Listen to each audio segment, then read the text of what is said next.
ng pagpapatigil po ng operasyon mula sa NTC o National Telecommunications Commission. Kinakailangan po lamang namin ng istasyon ng sapat na panahon upang maisaayos po ang pag-shutdown sa aming mga kagamitan. At maabisuhan din po ang aming mga tagapanood at mga tagapakinig. Mga kapamilya, patuloy kaming maglilingkod. Kahit wala po tayo sa ere sa Channel 2, mapapanood nyo pa rin ang aming mga balita sa teleradyo, ANC, news.abs-cbn.com at mga social media account ng ABS-CBN. Bayan, mga kapamilya, ilang dekada rin tayong nagkasama. Utang na loob namin sa inyo na tinanggap ninyo kami sa inyong mga tahanan gabi-gabi. Naging malaking bahagi na kami ng inyong buhay. Karamay sa mga panahon ng kalamidad at paghihirap. Kasabay namin kayo sa pagluha sa mga teleserye. Magkasama nating pinagbunyi ang tagumpay ng ating mga bayani, mga ordinaryong tao na nakagawa ng imposible.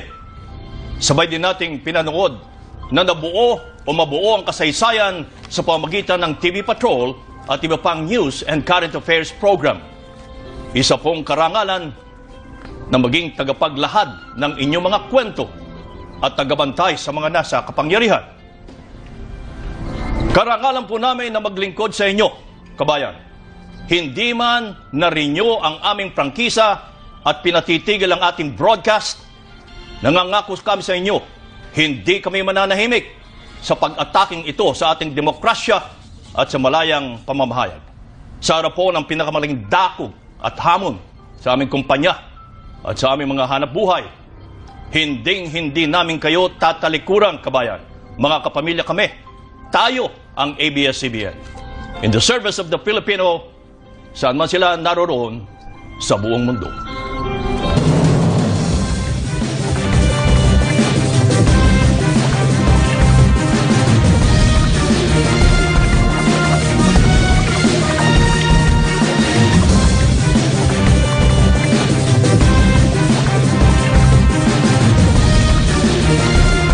Ito po ang kwento ng ating ABS-CBN. Mas priority nila kung paano mabuklod yung pamilya sa kabila ng mga pagsubok sa buhay. Everyone that's part of Showtime will continue to bring you happiness. Maraming salamat, kapamilya. I love you very much. Ang hindi magbabagong motto ng ABS-CBN ay in the service of the Filipino. The only reason for the existence of our business is to render public service. Ang ginagawang proyekto po ng ABS-CBN ay malaking tulong po sa aming mga mahihirap. Ang mga programa sa ating channel ay salamin ng buhay ng Pilipino. Paborito ko ay manood ng Kadinang Ginto. Mahal ko si Cardo, ayaw kong maaapi siya.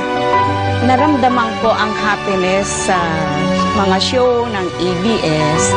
Tulungan ang abuti ng pangarap mo at nakabuti ang sarili mo.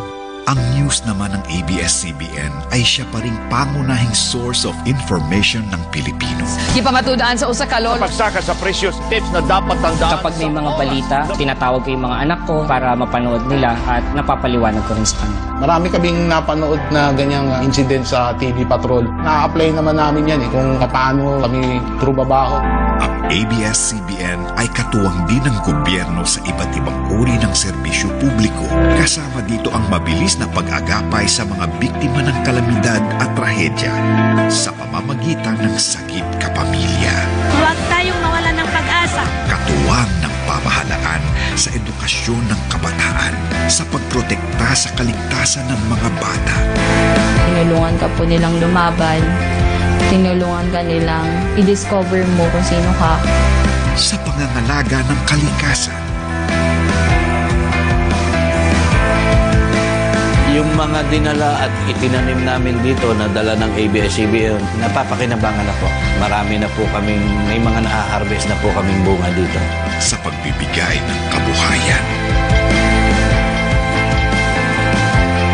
Dati, ako ang tinuturuan ng ABS-CBN. Ngayon naman yung aking natutunan, ipinapaabot ko rin doon sa aming community. Kailangan kung kami ay magkaroon, magbigay din naman kami sa iba.